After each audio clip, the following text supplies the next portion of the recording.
বন্ধুরা, এই দেখতে পাচ্ছেন আমার আম গাছের মধ্যে আমের গুটিগুলো সেট হয়ে গেছে এবং সেগুলো মটর দানার মতো বড় হয়ে গেছে। তো সেই জন্য আমাদেরকে এই মটর দানার মতো হওয়ার পর একটি পরিচর্যা করতে হবে। তো সেটি আমি কি পরিচর্যা করব শেষ পর্যন্ত দেখে নিন, তাহলে বুঝতে পারবেন।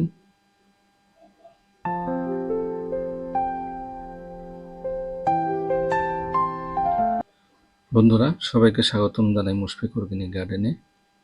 নতুন বন্ধুদের কাছে আবেদন রইল, আপনারা আমার চ্যানেলটিকে সাবস্ক্রাইব করে নেবেন এবং নোটিফিকেশনের জন্য বেল আইকনটি অবশ্যই প্রেস করে নেবেন।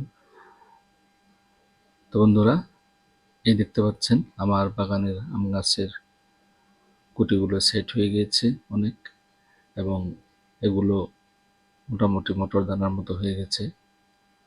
তো এটি আমার একটি ব্যানানা ম্যাঙ্গোর গাছ। সব গাছেই গুটি সেট হয়ে গেছে, মটর দানার মতো হয়ে গেছে। তো আমি কি পরিচর্যা করব, কিভাবে পরিচর্যা করব শেষ পর্যন্ত দেখে নিন। তো বন্ধুরা, এই মটর দানার মতো হওয়ার পর আমাদেরকে গাছের মধ্যে জলের চাহিদা মেটাতে হবে। ওভার ওয়াটারিং করবেন না, কিন্তু গাছের গোড়া যাতে শুকিয়ে না যায় সেদিকেও লক্ষ্য রাখবেন। জল প্রয়োগ করবেন কিছু করে, অল্প করে, কারণ জল যদি ঘাটতি হয় বা মাটি যদি একদম শুষ্ক হয়ে যায় তাহলে আমাদের এই গুটিগুলো ঝরে পড়বে। তো সেই জন্য আমাদেরকে এই মটর দানার মতো হওয়ার পর আমাদেরকে গাছের মধ্যে জল কিছু কিছু প্রয়োগ করতে হবে। তারপর আজকে আমি একটি পরিচর্যা করব ভিটামিন প্রয়োগে। তো সেটি কি ভিটামিন প্রয়োগ করব সামনে দেখতে পারবেন।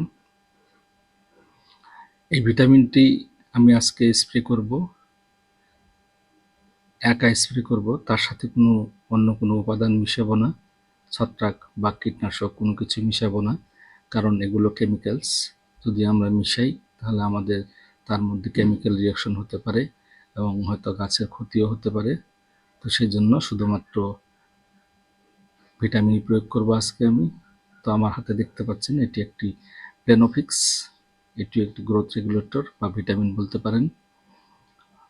তো এই গ্রোথ রেগুলেটর যিনাদের গাছ 3 বছর বা 3 বছর থেকে উপরে আছে ওনারা প্রয়োগ করতে পারবেন, কিন্তু 3 বছরের নিচে যদি আপনাদের গাছ হয় সেই গাছে আপনারা এই প্লেনোফিক্স প্রয়োগ করবেন না।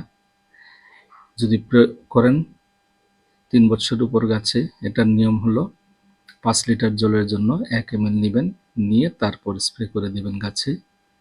তো সেই জন্য এটি একটি খুব পাওয়ারফুল ভিটামিন, সেই জন্য 5 লিটার জলের জন্য 1 ml নিতে হয়।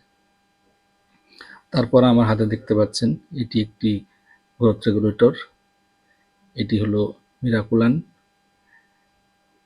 এটি যদি ব্যবহার করেন 1 লিটার জলের জন্য 1 ml নিতে পারেন, নিয়ে গাছে স্প্রে করে দিতে পারেন। এই সমস্ত গ্রোথ রেগুলেটর যদি আমরা প্রয়োগ করি তাহলে আমাদের গাছের মধ্যে যে সমস্ত গুটি সেট হয়ে গেছে আর ঝরে পড়বে না। তো আজকে শুধুমাত্র আমি ভিটামিনই প্রয়োগ করব। তারপরে আমার হাতে দেখতে পাচ্ছেন আরেকটি ইসোবিয়ান, এটি একটি অর্গানিক গ্রোথ রেগুলেটর বা ভিটামিন বলতে পারেন। তো এটি যদি প্রয়োগ করেন তাহলে 2 ml প্রতি লিটার জলের জন্য নিয়ে আপনারা প্রয়োগ করতে পারেন, কিন্তু এর আগে আমি প্রয়োগ করেছি, সেই জন্য আজকে আর প্রয়োগ করব না আমি এটিও খুব ভালো একটি গ্রোথ রেগুলেটর যেহেতু অর্গানিক। তো আমি আজকে আগে যে দেখিয়েছি আমার হাতে ছিল মিরাকুলান, সেই মিরাকুলান আজকে আমি আমার গাছগুলোর মধ্যে প্রয়োগ করব। ইসোবিয়ান প্রয়োগ করব না, বা প্লেনোফিক্স, যেহেতু আমার গাছগুলো সব 1 থেকে 1.5 বছরের মধ্যে গাছ, 2 বছর পার হয়নি এখনো বা 3 বছরও হয়নি। তো সেই জন্য আমি প্লেনোফিক্স ব্যবহার করব না। তো বন্ধুরা, আপনাদের গাছ যদি 3 বছর বা 3 বছরের উপরে হয় তাহলে আপনারা প্লেনোফিক্স ব্যবহার করবেন। যদি 3 বছরের নিচে গাছে প্রয়োগ করেন তাহলে আপনাদের গাছের ক্ষতি হতে পারে।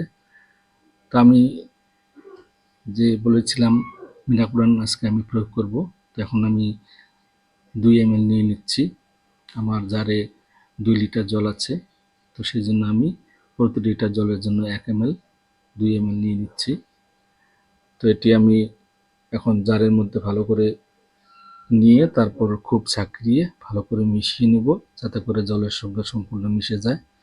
আমি অফ ক্যামেরাও কিছু মিশিয়ে নেব, কারণ এটি যত ভালোভাবে মিশিয়ে নেবেন তত কাজ করবে। তো এইভাবে আপনারা ঝাঁকড়িয়ে নেবেন। দেখতে পাচ্ছেন আমি ভালোভাবে ঝাঁকড়িয়ে নিচ্ছি। তো এইভাবে নিয়ে তারপর আমরা গাছে স্প্রে করব। কিন্তু দেখতে পেলেন যে আমি আজকে কোনো ছত্রাক বা কীটনাশক কোনো কিছুই প্রয়োগ করলাম না। এরপরে 2 দিন পর আমি আরেকটি পরিচর্যা করব, সেটি ভিন্ন পরিচর্যা হবে, আমার দ্বিতীয় পরিচর্যা হবে। সেখানে দেখতে পাবেন ভিন্ন পরিচর্যা।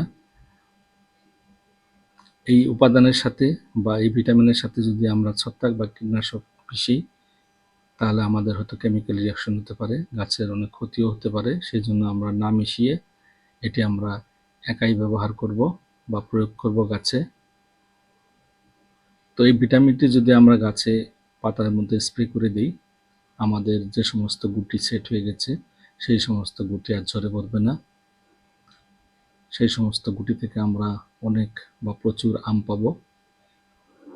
তো বন্ধুরা, এভাবে আপনারাও আপনাদের গাছের মধ্যে স্প্রে করবেন।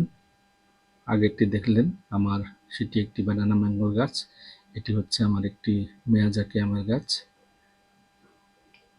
তো এইভাবে আমি আমার বাগানের প্রত্যেকটি আমের গাছের মধ্যে স্প্রে করে দিব। তো আপনারাও এইভাবে স্প্রে করুন। প্রথম দিন গুটি মটর দানার মতো হওয়ার পর শুধুমাত্র ভিটামিন প্রয়োগ করবেন। তারপর 2 দিন পরে আমি আরেকটি ভিডিও আপলোড করতেছি, আপনাদের সাথে শেয়ার করব। সেটি ভিন্ন পরিচর্যা হবে, ছত্রাক এবং কীটনাশক প্রয়োগ করব। কিভাবে প্রয়োগ করব সেটিও আপনাদেরকে দেখিয়ে দেব। তো বন্ধুরা, আমার ভিডিওটি যদি ভালো লাগে কমেন্টসের মাধ্যমে আমাকে জানাবেন এবং একটা লাইক দিবেন, বন্ধুদের সাথে শেয়ার করবেন। সবাইকে ধন্যবাদ জানাই। আজকে আমার ভিডিওটি এখানে শেষ করে দিলাম। সবাইকে ধন্যবাদ।